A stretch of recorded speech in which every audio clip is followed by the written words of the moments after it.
Welcome to the News First International Desk. The sex assault case against former IMF head Dominic Strauss-Kahn appears to be in a bit of trouble amid reported concerns over the alleged victim's credibility. Law enforcement officials have said the accuser has repeatedly lied since the alleged attack on the 14th of May.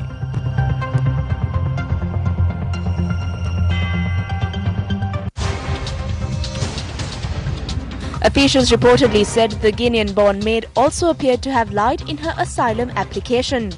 Strauss-Kahn is due in court today. His lawyers are expected to ask for his bail conditions to be relaxed. The 62-year-old French politician has been under house arrest in a New York apartment since posting a total $6 million cash bail and bond in May. He has armed guards, electronic surveillance and wears an electronic ankle monitor. He is charged with 7 counts including 4 felony charges, 2 of criminal sexual acts, 1 of attempted rape and 1 of sexual abuse, plus 3 misdemeanor offences including unlawful imprisonment. In earlier court hearings, prosecutors had spoken of the strength of their case. One attorney said the proof against him was substantial. But US media now report that prosecutors plan to outline their concerns about the 32-year-old maid's credibility to the judge in today's court hearing.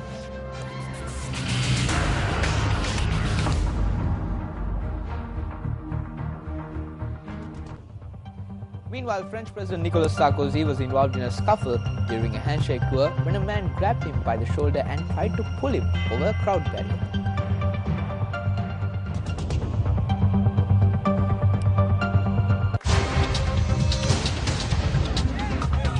Sarkozy, attending a meeting of mayors, was moving down a line of residents and shaking hands when an unidentified man seized the fabric of his suit at the shoulder and yanked him aggressively.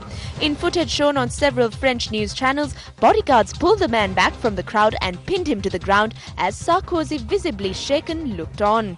Police arrested the man, French media reported, adding that the president was unhurt.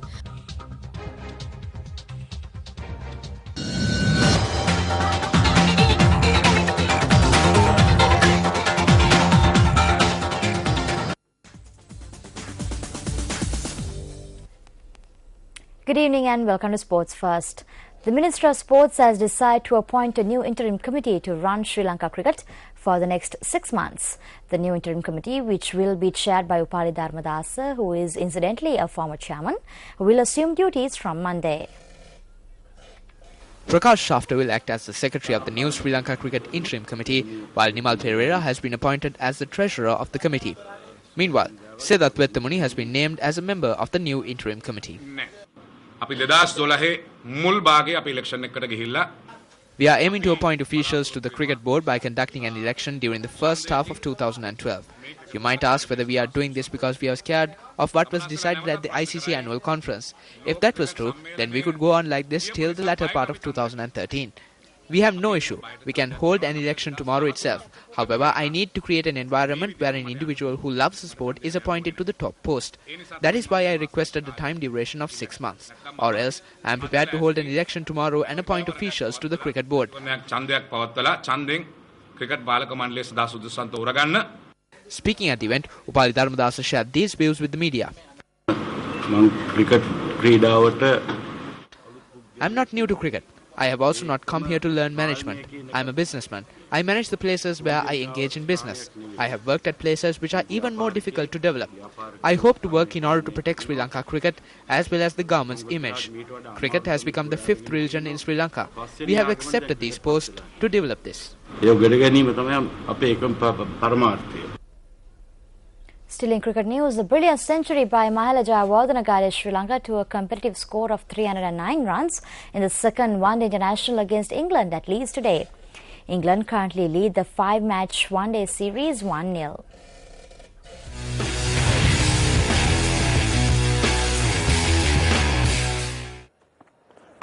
Put into bat, Sri Lanka got off to a bad start as skipper T.M. Dilshan was run out for 9 runs early on in the innings. Quick single. Dinesh Chandimal, who made his way to the crease, also failed to impress as he too was run out for 5 runs. Kumar Sangakkara then joined opener Mahela Jayawardene and the 2 experienced stroke makers managed to steady the Sri Lankan innings. Sangakkara went on to score his 63rd one-day international half-century. His partner meanwhile recorded his 15th 100 in the shorter version of the game.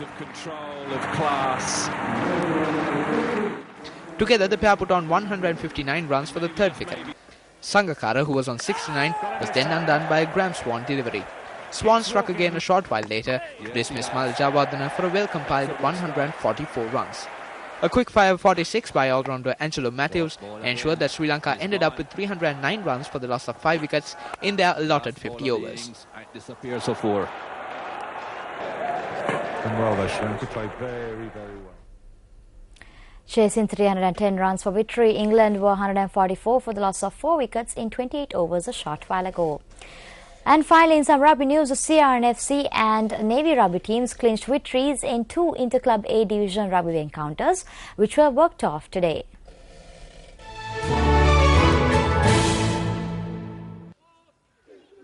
CRNFC took on the Sri Lanka Army team today at the CRNFC grounds. The Sri Lanka Army team dominated the first half and went on to score 12 points. CRNFC only managed to score 5 points before the short whistle. However, the CRNFC players had a better second half and went on to increase their tally by 19 points. The Red Shirts played brilliantly at both ends of the green and did not allow the Army players to score a single point after lemons. The scoreboard at the long whistle read 24-12 in favour of CRNFC.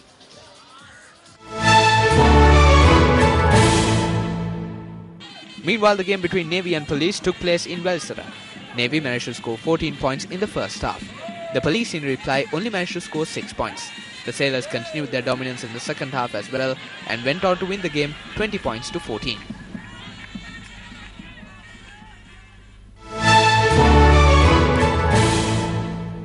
Well, that's it from Primetime News for tonight. Do log on to our websites at www.newsfirst.lk and ethale.com. I'm Ramesh Rugal Bandara. And I'm Gayatri Gunaratna. Have a great weekend ahead. Good night.